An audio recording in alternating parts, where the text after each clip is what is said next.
KRS ಮುಖ್ಯ ರಸ್ತೆ Shri Mahalakshmi petrol service centre Piper mill circle ಹತ್ರ ಇದೆ. ಈ ಬಂಕ್ನಲ್ಲಿ ಗನ್ ತೆಗೆದ ತಕ್ಷಣ 9 ರೂಪಾಯಿಗೆ ರೀಡಿಂಗ್ ತೋರಿಸುತ್ತೆ. ಬಟ್ ಯಾವುದೇ ಥರದ ಪೆಟ್ರೋಲ್ನ ಹಾಕ್ಸಲ್ಲ. ಇದನ್ನು ಮೆಜರ್ ಮಾಡಬೇಕಾದ್ರೆ ಇದನ್ನು ತೆಗೆದು ತೋರಿಸು ಅಂತ ಹೇಳಿದ್ರೆ ಎಲ್ಲ ಸಿಬ್ಬಂದಿಗಳು ಕೂಡ ಒಳಗಡೆ ಹೋಗಿ ಸೇರ್ಕೊಂತಿದ್ದಾರೆ. ಒಬ್ಬ ಸಿಬ್ಬಂದಿ ಇದನ್ನು ತೆಗೆಸಿ ತೋರಿಸಿದಾಗ ಇವರ ನಿಜವಾದ ಬಂಡವಾಳ ಬಯಲಾಗಿದೆ. ಪೆಟ್ರೋಲ್ ಹಾಕಕ್ಕೆ ಮುಂಚೆನೆ 9 ರೂಪಾಯಿಗೆ ಓಡಿಸ್ತಾ ಇದೆಯಲ್ಲ, ತೆಗೆದ ತಕ್ಷಣ ತೆಗಿ ನಮ್ಮ ಮುಂದೆ ಬಾಯಿಲಿ ಇನ್ನೊಂದ್ಸರಿ ಗನ್ ತೆಗಿ. ಬರ್ರಪ್ಪ ಗನ್ ತೆಗಿರೋ, 3 ಜನದಲ್ಲಿ ಒಬ್ರು ಗನ್ ತೆಗಿ. ಹೇಳ್ತಾ ಇರೋದು ಟೆಸ್ಟಿಂಗ್ ತೆಗೆದ್ಮೇಲೆ ಆಮೇಲೆ ನೋಡಿ ಅಂತ ಹೇಳ್ತಾರೆ.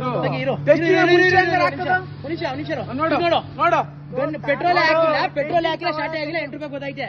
ಬೆಳಗ್ಗೆ ಏನ್ ಮಾಡ್ತಿದೆ ನಾವು ಹಾಕ್ಸ್ಕೊಂಡ್ರೆ ಸಮಥಿಂಗ್ ಪ್ರಾಬ್ಲಮ್ ಆದ್ರೆ ಮಾತ್ರ ಬೆಳಗ್ಗೆ ಮಧ್ಯಾಹ್ನ ಕಂಡ ಆಯ್ತದ. ಬೆಳಗ್ಗೆ ಮಧ್ಯಾಹ್ನ ಹೋಗಂಗಾರೆ ಮತ್ತೆ ನೀನೇ ಕೆಲಸ ಮಾಡ್ತಾ ಇದೀಯ. ಪ್ರಾಬ್ಲಮ್ ಆದ್ಮೇಲೆ ಇಲ್ಲ ಅದನ್ನ ಒಪ್ಕೋ. 8 ರೂಪಾಯಿ ಹೊಡಿತಾ ಇದೀರಿ ಅಥವಾ ಒಂದೊಂದು ಗನ್ಗೆ ಅಂತ ಹೇಳು.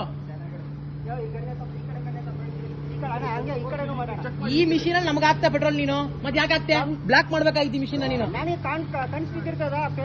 ನೀನು ಕನ್ಸ್ ಬಿದ್ದಿರಲ್ಲ ಅಲ್ವಾ, ಬಿಡು ತೆಗಿ. ಈಗ ನೀನು ಬರೀ ಗನ್ ತೆಗೆದ್ರೆ 8 ರೂಪಾಯಿ ಓಡ್ತಾ ಇತ್ತಲ್ಲ, ಹಿಂಗೆ ಎಲ್ರಿಗೂ 10 ರೂಪಾಯಿ ಓಡಿಸ್ತಾ ಇದೀರಿ ನೀವು ಡೈಲಿ.